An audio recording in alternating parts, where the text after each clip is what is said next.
ایک شخص ناپاک کپڑے پہن کر نماز پڑھ لے یا اپنے جسم سے کسی نجاست کو دور کرنا بھول گیا، یا نماز کے دوران منہ سے اچانک کوئی لفظ نکل گیا، مثلا آپ کو چھینک آئی تو الحمدللہ کہنے کے بجائے آپ نے کہا او ہو، کبھی کبھی منہ سے ایسا کوئی لفظ اچانک نکل تو آپ کہتے ہیں یہ کیا کہہ دیا میں نے، یا الحمدللہ بھی نہیں کہنا چاہیے نماز میں تو، لیکن نکل گیا، عادتاً نکل گیا منہ سے، تو یہ بھول چوک ہے۔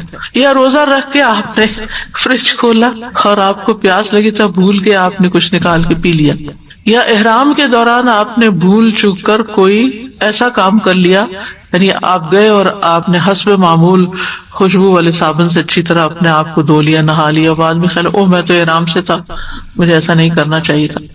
تو بہرحال یہ سب چیزیں جو ہیں یہ بھول چوک سے تعلق رکھتی ہیں، اور ہم میں سے ہر کوئی کسی نہ کسی موقع پر روزے میں، نماز میں، ان چیزوں میں، طہارت کے معاملات میں بھول چوک کا شکار ہو جاتے ہیں۔ بعض اوقات وضو کیا ہوتا ہے لیکن پھر وضو نہیں رہتا، لیکن ہمیں یہی ہوتا ہے نہیں ہم نے تو کیا ہوا ہے وضو، اور جو وضو کا ٹوٹنا ہے وہ بھول چکا ہوتا ہے، اور اسی وضو میں نماز پڑھ لیتے ہیں جبکہ وضو نہیں ہوتا۔ تو یہ سب کچھ بھول چک ہے، ایسی غلطی جو ہے معاف ہے۔ ربنا لا تؤاخذنا ان نسینا، اللہ ہمارا مواخذہ نہ کرنا اگر ہم بھول جائیں۔ تو حدیث میں آتا ہے قد فعلت، میں نے کر دیا، معاف کر دیا۔ پھر اسی طرح بعض اوقات ہم نے یہ مثالیں اس لیے دے رہی ہوں کہ چونکہ یہ چھوٹے چھوٹے گناہ ہیں، غلطیاں ہیں، بھول چکے ہیں، تو اس وقت ہم بڑے پریشان ہوتے ہیں اور پھر تکلیف میں پڑ جاتے ہیں، یہ کیا ہو گیا، یہ کیوں ہو گیا۔ اللہ تعالیٰ معاف کرنے والا، ٹیک اٹ ایزی۔ آپ نے جان کے نہیں کیا، مثلا کسی کام کے نہ کرنے کی قسم کھا رکھی تھی آپ نے، اور پھر اچانک سے آپ نے وہ کر لیا، آپ بھول گئے کہ اوہ میں نے تو قسم کھائی ہوئی تھی کہ میں نے نہیں کرنا۔ اسی طرح غلطی سے آپ نے کسی کا کوئی نقصان کر دیا، آپ سے کسی کا برتن ٹوٹ گیا، حالانکہ آپ کا کوئی ارادہ نہیں تھا توڑنے کا، ٹوٹ گیا، اب اس سے آپ کو گناہ نہیں ہوگا، اگرچہ غلطی ہے۔ ہاں اگر آپ بہت ہی کیئر لیس تھے اور آپ کہتے کیا فرق پڑتا ہے ٹوٹ جائے، وہ پھر اور چیز ہے، وہ معاملہ الگ ہے، لیکن جنرلی انسان جب بھول جاتا ہے تو اس پر اس کی پکڑ نہیں ہے۔ اسی طرح آپ دیکھیے کہ مثلا وضو کرنے سے پہلے آپ بسم اللہ بھول گئے، واش روم جانے سے پہلے آپ دعا پڑھنا بھول گئے، تو یہ چیزیں ہوتی رہتی نا، ہم سب کے ساتھ ہوتی رہتی۔ کچھ فرائض ہوتے ہیں، واجبات ہوتے ہیں، کچھ سنتیں ہوتی ہیں، کچھ مستحبات ہوتے ہیں، تو بعض اوقات ہم چلے مستحبات اور سنتیں بھول بھی جائیں تو فرائض تو نہیں بھولنے نا۔ بعض اوقات نماز تک لوگ پڑھنا بھول جاتے، زندگی میں کبھی نہ کبھی آپ کے ساتھ بھی ایسا ہو چکا ہوگا کہ آپ کہتے اوہ، کبھی آپ اذکار کرنا بھول جاتے ہیں، تو یہ بھول ہمارے ساتھ لگی ہوئی ہے۔ انسانوں کا جو مادہ ہے اس کے اندر ہی نسیان موجود ہے۔ آدم علیہ السلام سے بھی بھول ہوئی تھی، بھول گئے تھے، حالانکہ رب نے ان کو بلا واسطہ ڈائریکٹ حکم دیا تھا۔ ہمیں تو پیغمبروں کے واسطے سے ملا ہے نا، یہ کرنا یہ نہیں کرنا، لیکن آدم علیہ السلام کو تو اللہ تعالیٰ نے خود فرمایا تھا وَلَا تَقْرَبَا هَذِهِ الشَّجَرَةَ فَتَكُونَا مِنَ الظَّالِمِينَ، لیکن پھر کیا ہوا، براہ راست لیا ہوا حکم بھی بھول گئے کہ اللہ تعالیٰ نے تو منع کیا تھا، شیطان کی باتوں میں آ گئے، تو ایسا ہوتا ہے۔ تو بہرحال نبی صلی اللہ علیہ وسلم نے بھی اس کی مزید وضاحت فرمائی ایک حدیث میں، بے شک اللہ نے میری امت سے غلطی، بھول اور جس چیز پر لوگوں کو مجبور کر دیا جائے اس سے درگزر کیا ہے۔ یعنی بعض اوقات آپ خود ایک کام بالکل نہیں کرنا چاہتے، بالکل نہیں کرنا، لیکن آپ کے اوپر ایسا دباؤ ہوتا ہے، ہسبینڈ کی طرف سے یا والد کی طرف سے یا کسی اور کی طرف سے ایسا دباؤ ہوتا ہے کہ اگر آپ ان کی بات نہ مانیں تو بہت بڑے کانسیکوینسز آپ پر آ سکتے ہیں۔ تو ایسی صورت میں استقراہ کے ساتھ انسان اگر کوئی چیز کر لیتا ہے تو اللہ سبحانہ وتعالیٰ نے اس کی معافی کا بھی وعدہ کیا ہے۔ یعنی کہنے کا مطلب یہ ہے کہ بھول کی وجہ سے یا غلطی سے کوئی کام کر دینے کی وجہ سے پکڑ نہیں ہوگی۔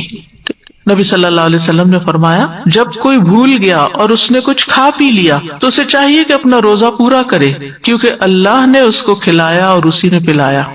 پھر اسی طرح یہ ہے کہ حجۃ الوداع کے موقع پر نبی صلی اللہ علیہ وسلم مینا میں تھے تاکہ لوگ آپ سے مسائل پوچھ سکیں۔ ایک شخص آیا اور کہنے لگا مجھے پتا نہیں تھا، میں نے ذبح کرنے سے پہلے ہی سر منڈا لیا۔ آپ نے فرمایا کوئی حرج نہیں، اب ذبح کر لو۔ ایک دوسرا آیا، کہا میں نے کنکریاں مارنے سے پہلے ہی قربانی کر لی، مجھے پتا نہیں تھا۔ آپ نے فرمایا کوئی حرج نہیں، اب رمی کر لو۔ ایک اور شخص آیا، اس نے بھی اسی طرح کچھ آگے پیچھے کر لیا۔ تو نبی صلی اللہ علیہ وسلم سے جس چیز کا بھی سوال ہوا جو کسی نے آگے پیچھے کر لی تھی تو آپ نے یہی فرمایا کوئی بات نہیں، اب کر لو۔ یہ ہے دین کا آسان ہونا. لا علمی کی بنا پر اگر کوئی چیز آگے پیچھے ہو گئی کوئی بات نہیں، ہاں جان بوجھ کے اور کوتاہی اور سستی کی وجہ سے وہ پھر اور بات ہے. ارادتاً کوئی گناہ کیا تو اس پر پکڑ ہے. سورۃ الاحزاب میں آتا ہے وَلَيْسَ عَلَيْكُمْ جُنَاحٌ فِيمَا أَخْطَأْتُمْ بِهِ وَلَكِنْ مَا تَعَمَّدَتْ قُلُوبُكُمْ، اور اس پر تم پر کوئی گناہ نہیں جس میں تم نے خطا کی، اور لیکن جو تمہارے دلوں نے ارادہ کیا یعنی اس پر پکڑ ہے. حقوق العباد کا معاملہ تھوڑا سا مختلف، کیونکہ حقوق اللہ تعالیٰ نے معاف کرنے ہیں نا تو وہ معاف کر دیتا ہے، لیکن حقوق العباد میں بھول چوک ہو جائے، غلطی ہو جائے تو پھر ایسی صورت میں انسان کو دوسرے کا حق ادا کر دینا چاہیے. اس سلسلے میں ایک روایت ہے، حضرت علی بن ابی طالب رضی اللہ عنہ فاطمہ رضی اللہ عنہ کے پاس آئے تو حسن اور حسین دونوں رو رہے تھے. پوچھا کیوں رو رہے ہیں؟ کہا بھوک کی وجہ سے رو رہے ہیں. حضرت علی باہر نکلے، انہیں بازار میں ایک دینار پڑا ہوا ملا تو وہ فاطمہ رضی اللہ تعالیٰ عنہ کے پاس آئے اور بتایا تو انہوں نے کہا فلاں یہودی کے پاس جائیں اور آٹا لے آئے. وہ یہودی کے پاس آئے، اس سے آٹا خریدا. یہودی نے کہا کیا آپ اس شخص کے داماد ہیں جو کہتا ہے میں اللہ کا رسول ہوں؟ انہوں نے کہا ہاں. تو یہودی نے کہا اپنا دینار واپس لے لیں اور آٹا لے جائیں. اس پر حضرت علی وہاں سے آٹا لے کر حضرت فاطمہ کے پاس آئے، ساری بات بتائی. تو انہوں نے کہا اچھا پھر اس سے فلاں کسائی کے پاس جائیں اور 1 درہم کا گوشت لے آئے. چنانچہ وہ گئے اور اس کے پاس دینار گروی رکھوایا اور 1 درہم کا گوشت لے آئے. حضرت فاطمہ نے آٹا گوندا، ہنڈیا پکائی، روٹی پکائی اور اپنے والد کو بلا بھیجا نبی صلی اللہ علیہ وسلم کو. آپ تشریف لائے تو حضرت فاطمہ نے کہا یا رسول اللہ میں آپ کو بتاتی ہوں، اگر آپ کہتے ہیں یہ ہمارے لیے حلال ہے تو ہم اسے کھائیں گے اور آپ بھی ہمارے ساتھ کھائیں گے. اور اس کا قصہ کچھ یوں ہے، یعنی آپ نے سارا ڈیٹیل بتائی تو آپ نے فرمایا اللہ کا نام لے کر کھا لو. چنانچہ سب نے کھا لیا. ابھی وہ اپنی جگہ ہی بیٹھے تھے کہ ایک لڑکا اللہ اور اسلام کا واسطہ دے کر اپنا گم شدہ دینار ڈھونڈتا پھر رہا تھا. تو رسول اللہ صلی اللہ علیہ وسلم نے حکم دیا، اسے بلایا گیا. آپ نے اس سے پوچھا تو اس نے کہا مجھ سے بازار میں گرا ہے. تو نبی صلی اللہ علیہ وسلم نے فرمایا اے علی قصاب کے پاس جاؤ، اس سے کہو کہ رسول اللہ صلی اللہ علیہ وسلم فرماتے ہیں وہ دینار میرے ہاں بھیج دو اور تمہارا درہم میرے ذمہ ہے. یعنی نبی صلی اللہ علیہ وسلم خود تمہیں پیمنٹ کریں گے جتنے کا گوشت آیا. چنانچہ اس نے دینار بھجوا دیا تو آپ صلی اللہ علیہ وسلم نے وہ دینار اس لڑکے کے حوالے کر دیا. اس سے کیا پتہ چلتا ہے کہ اگر کسی کی کوئی چیز گر گئی اور اگر آپ کے ہاتھ لگی ہے اور آپ نے کہیں آگے بھی کر دی ہے تو اس کو لوٹائی جائے گی جو اس کا اصل مالک ہے. پھر اسی طرح ایک اور موقع پر حضرت عائشہ رضی اللہ تعالیٰ عنہا نے ایک اور زوجہ محترمہ کا برتن توڑ دیا تھا، کھانا گرا دیا تھا جو کہ ان کی باری کے دن کسی نے پکا کر بھیجا تھا تو آپ کو پسند نہیں آئی تھی یہ بات. تو نبی صلی اللہ علیہ وسلم نے کیا حکم دیا تھا کہ برتن کے بدلے برتن، یعنی ٹوٹا ہوا برتن لوٹایا جائے گا. یعنی اگر آپ نے کسی انسان کا نقصان کیا ہے تو یا تو اس سے حلال کروائیں اس کو، اگر آپ کمپنسیٹ نہیں کر سکتے، لیکن اگر آپ کر سکتے ہیں تو آپ اس نقصان کو پورا کریں. آپ یہ نہیں کہہ سکتے کہ وہ مجھ سے غلطی ہو گئی اس لیے. بعض اوقات دوسرے لوگ تکلف میں کہہ دیتے ہیں اچھا کوئی بات نہیں، لیکن دل میں رکھتے ہیں کہ اس نے ہمارے ساتھ زیادتی کی ہے. تو ایسی صورت میں لوٹانا چاہیے، کمپنسیٹ کرنا چاہیے.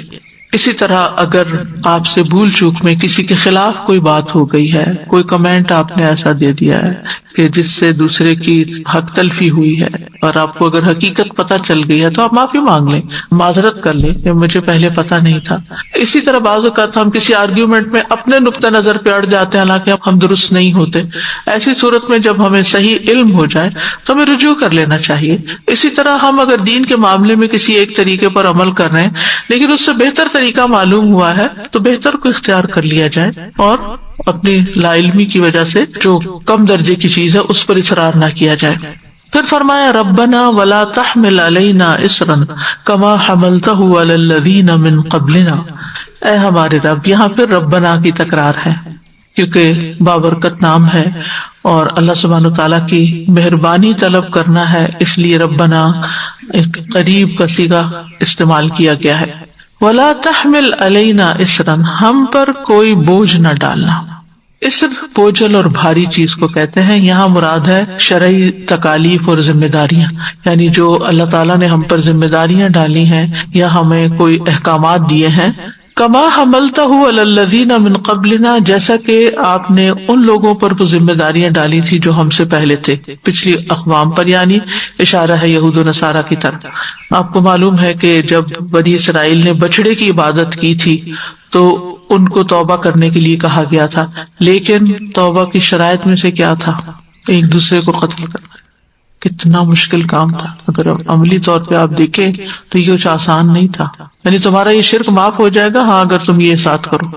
ہمارے لیے توبہ کی شرائط میں سے ایسا کچھ نہیں ہے، آسان شرائط ہیں۔